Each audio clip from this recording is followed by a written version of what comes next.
to say. The trade deadline's in 2 days. Do you need to add to that position to be the offense that you want to be long term? Well, Ryan, it's not a bad question, but it's not one that I can answer. We've had many conversations about this type of thing over the years. And I, truly understand my role. I'm not going to stomp for anybody. Last time I stomped for a player, he ended up going to Buffalo. So I like the guys that we have. I feel like with that hat, commit to over the years or under the years, but the halfway doesn't work for me, but that's neither here nor there. Brian, would the Packers be making a mistake not adding another offensive weapon for Aaron Rodgers up there in Green Bay as the trade deadline fast approaches the end of today? Jenna, first of all, that's a great no answer by Aaron Rodgers. I mean, there's no way that you win that conversation of whether you should add people or not. That was a great no answer. Offensively, I think they're okay. And this is what I believe. I think Devontae Adams, we know that he is a great athlete, one of the best in the game. They get Aaron Jones back healthy. Of course, they have Williams. They have the inside-outside run game in the back that can seal the deal in the pass game. I think offensively, they're okay. To me, if you're going to add anything to this team, instead of adding the receiver and trying to outscore teams, how about you add someone on the defensive side? At this point, their defense is one of the worst defenses in the league with takeaways. They only have 2 interceptions and 2 recovered fumbles at this point. They're also they have one of the highest passer rating against their defense. Only the Vikings, the Texans, and the Falcons are worse than them. So to me, the offense is going to be okay if they get some takeaways on the defensive side so that their offense can have shorter fields and easier ways to score. And then defensively, if you can just stop the pass, I don't think your offense is going to have to score as many points. So offensively, I think you're set. Defensively, you got to find some more playmakers if you want to help your offense win football games. Yeah. Brian, you nailed it. Brian, you absolutely nailed it. It's not about the offensive side of the ball. Last year, why'd you lose to San Francisco? Because they bullied you. This year, when you've lost the 2 games you've lost, why'd you lose to Tampa? They bullied you. Why'd you lose to Minnesota? You couldn't stop Dalvin Cook. It's the defense, most notably the front 7, which is why it's been so curious to see them stand pat when in the last 2 weeks, Seattle added Carlos Dunlap. Baltimore added Yannick Ngakoue. Tennessee added Desmond King. Steelers just added Avery Williamson. New Orleans added Quan Alexander. Detroit added Everson Griffin. There's more. Arizona added Marcus Golden. San Francisco added Willis, and Tampa Bay added Steve McClendon. That's 9 teams that are competing for the playoffs, most of which, by the way, in the NFC, all who added defensive players. Where the hell you been, Gutekunst? Like, what are you doing? These are players that could help you right now, and they were available. And so, Brandon, I do think they should be active today. I don't think they will be, but I don't think it's to add a weapon.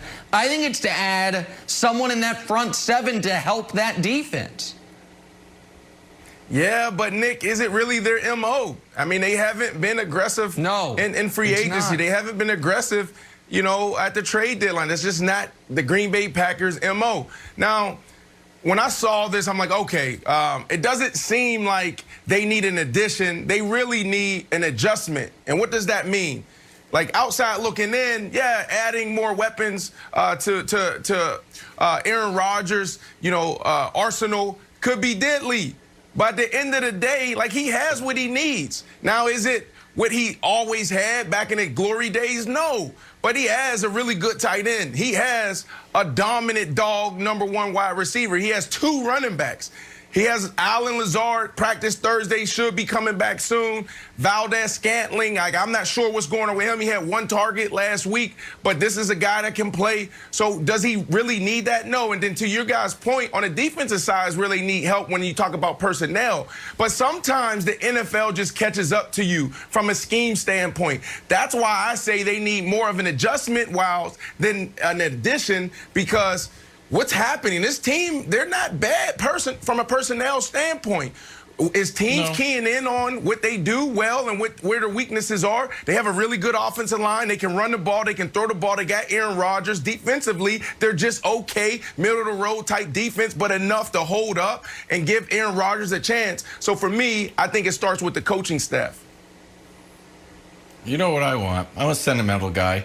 Randall Cobb back to Green Bay. Well, the Texans aren't doing anything. 1-6. Like at this point, you fired Bill O'Brien and you're 0-4, and then you're 1-6. I think it's fair. You could go to Deshaun Watson and be like, hey, you know what? And the chaplain will come down and say, like, hey, you know what? We're going to plan for next year. I'm in charge now in a very curious way. So, hey, Randall Cobb, he called the Packers his ex-girlfriend. It'd be nice for them to reunite, like take some pictures together. Aaron Rodgers is happy, got some great photos. It'd be lovely. So Randall Cobb back to Green Bay. So here's my question to the group. Does anybody right now think the Packers, as presently constituted, are good enough to win the NFC?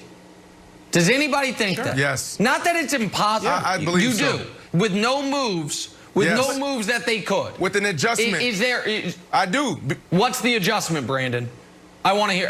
I'm curious. The adjustment, to me, is more scheme because, like, I mean, we gotta peel back the layers. It's a really intriguing conversation because when you look at how this team is set up, offensively, their offensive line is really good. Their running game, they have two really good running backs, and they have Aaron Rodgers with some pass catchers that can get it done. Defensively, they're not great, but it's enough. The last time they won the Super Bowl, they were set up the same way. So it has to start with the scheme. Teams are keying in on them. Look what the Tampa Bay Bucks did to them. They made them look like a JV team. So that's why I say they do have enough if the coaches make the adjustments that they need necessary going into November, December. Okay. You know, Brandon, this is why I'm focused on the defensive side of the ball, because when you get bullied in the run game, that takes the ball right out of Aaron Rodgers' hands. So every team that comes in and plays the Green Bay Packers, they're saying, let's just run the ball down their throat. And that way, Aaron Rodgers can't touch the football. They have to be better on the defensive side of the ball so they can get those explosive players, Aaron Jones, Jamal Williams, Devontae Adams, the ball back in their hands so them to win football games, not to put it in their defensive hands and lose football games. Hey, Brian, I want to quickly ask you about this. It was announced yesterday that Chicago Bears receiver Javon Wims was suspended 2 games for this weekend, punching Saints D-back Chauncey Gardner-Johnson on Sunday. What do you think? Was the 2-game suspension for Wims too much, too little, or just right, Brian? You know, if I was the guy making these decisions, I know John Runyon makes those decisions for the league office, I would have considered actually suspending them for more games. This is the type of thing that I don't think belongs in our game. It's because it's not in the flow of the game. This has absolutely nothing. There was nothing going on at the point for this to actually happen. In my opinion, football is about discipline. Football is about concentration, not a street brawl. And I hate seeing things like this.